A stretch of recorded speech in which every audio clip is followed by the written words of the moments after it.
विनोद जी, हमने पिछले 2 सत्रों में सहकारी समिति और उत्पादक कंपनी के गवर्नेंस और उनके मुख्य स्तंभों के बीच के संबंधों के बारे में जाना। अब वर्तमान सत्र में हम एफपीओ में सदस्य किसानों, निदेशक मंडल और सीईओ की भूमिकाओं और जिम्मेदारियों को समझने की कोशिश करेंगे। यह बहुत ही बढ़िया विचार है सरला जी।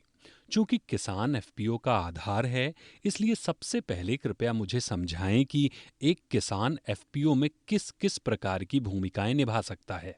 विनोद जी, एक सदस्य किसान एफपीओ में कई प्रकार की भूमिकाएं निभा सकता है। सदस्य की भूमिका एफपीओ की गतिविधियों के विस्तार के साथ बढ़ती जाती है। हमने देखा है कि एक सदस्य किसान एफपीओ की यात्रा के विभिन्न चरणों में कई प्रकार की भूमिकाएं निभाता है, जैसे कि प्राथमिक समूह का सदस्य बनना, एफपीओ का शेयरधारक बनना, प्राथमिक समूह का अध्यक्ष बनना, निदेशक मंडल का सदस्य या अध्यक्ष बनना, एफपीओ की कार्यात्मक समितियों का अध्यक्ष बनना, एफपीओ के उत्पाद और सेवाओं का ग्राहक बनना, एफपीओ के कृषि व्यवसाय में भागीदार बनना। सरला जी, इसका मतलब है कि एक सदस्य किसान केवल एफपीओ का शेयरधारक ही नहीं होता, बल्कि एफपीओ में विभिन्न प्रकार की भूमिकाएं निभा सकता है। कृपया अब आप मुझे साधारण सभा की भूमिका के बारे में बताइए। विनोद जी, जैसा कि हमने पिछले सत्रों में बात की है, सदस्य किसान मिलकर एफपीओ की साधारण सभा बनाते हैं।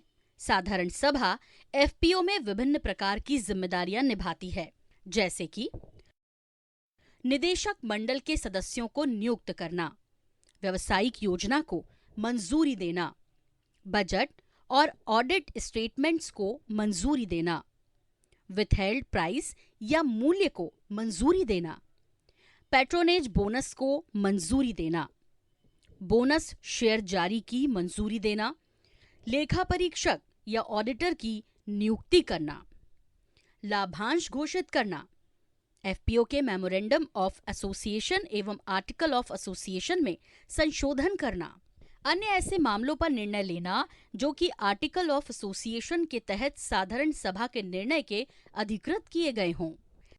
सरला जी, इसका मतलब है कि एक एफपीओ में साधारण सभा की बहुत बड़ी भूमिका है। अब कृपया आप एफपीओ के निदेशक मंडल की भूमिकाओं और जिम्मेदारियों के बारे में बताइए। विनोद जी, निदेशक मंडल बीओडीएस की प्रमुख भूमिकाओं और जिम्मेदारियों में शामिल हैं।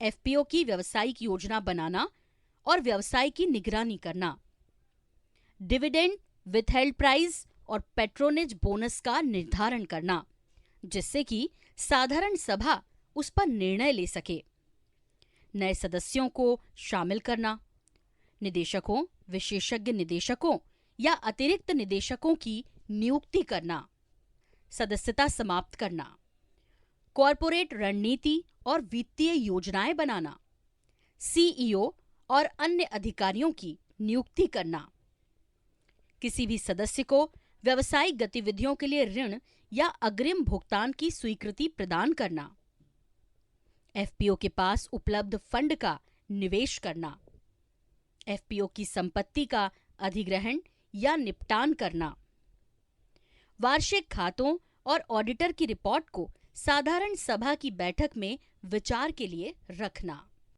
सरला जी, ये बातें अच्छे से समझ में आ गईं। अब कृपया बताएं कि एफपीओ में सीईओ की क्या भूमिकाएं और जिम्मेदारियां होती हैं। विनोद जी, जैसा कि हमने देखा है कि निदेशक मंडल सीईओ या प्रबंधक को नियुक्त करता है। सीईओ एफपीओ का सदस्य नहीं होना चाहिए। सीईओ की प्रमुख भूमिकाओं और जिम्मेदारियों में ये कार्य सम्मिलित है: एफपीओ के दिन प्रतिदिन के मामलों का प्रबंधन करना, बैंक खातों का परिचालन करना या किसी अन्य व्यक्ति को अधिकृत करना, एफपीओ की नकदी और अन्य संपत्तियों की सुरक्षा की व्यवस्था करना, निदेशक मंडल की स्वीकृति के अनुरूप व्यवसाय संबंधी दस्तावेजों पर हस्ताक्षर करना, रिकॉर्ड कीपिंग के लिए रजिस्टर रखना, वार्षिक खाते तैयार करना और बोर्ड तथा साधारण सभा की बैठक में ऑडिट किए हुए खातों को विचार व मंजूरी के लिए रखना, निदेशक मंडल और साधारण सभा की बैठक का एजेंडा तैयार करना, बैठक करवाना और बैठक में लिए गए निर्णयों को सभी सदस्यों को भेजना, समय समय पर सदस्यों को आवश्यक जानकारी प्रदान करना, बोर्ड द्वारा प्रदत्त शक्तियों के अनुसार कर्मचारियों की नियुक्ति करना, एफपीओ के लक्ष्यों, रणनीतियों और योजनाओं को तैयार करने में बोर्ड की सहायता करना, कानूनी और वैधानिक मामलों के संबंध में बोर्ड को सलाह देना, व्यवसाय का संचालन करना, निदेशक मंडल द्वारा सौंपे गए किसी अन्य कार्य को संपन्न करना। विनोद जी, एफपीओ में सदस्य साधारण सभा, निदेशक मंडल और सीईओ की भूमिकाओं और जिम्मेदारियों की जानकारी देते वक्त समय का ध्यान ही नहीं रहा। क्या आप इन बातों को अच्छे से समझ पाए? तो विनोद जी, आपकी इस सत्र में मुख्य सीखें क्या रही हैं? संक्षेप में बताइए। सरला जी, इस सत्र में आपने विस्तार में जानकारियां दी हैं जो मेरे लिए अत्यंत उपयोगी हैं।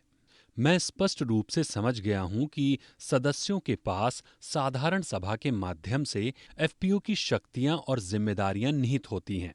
इससे पता चलता है कि एफपीओ में सर्वोच्च अधिकार साधारण सभा के पास है।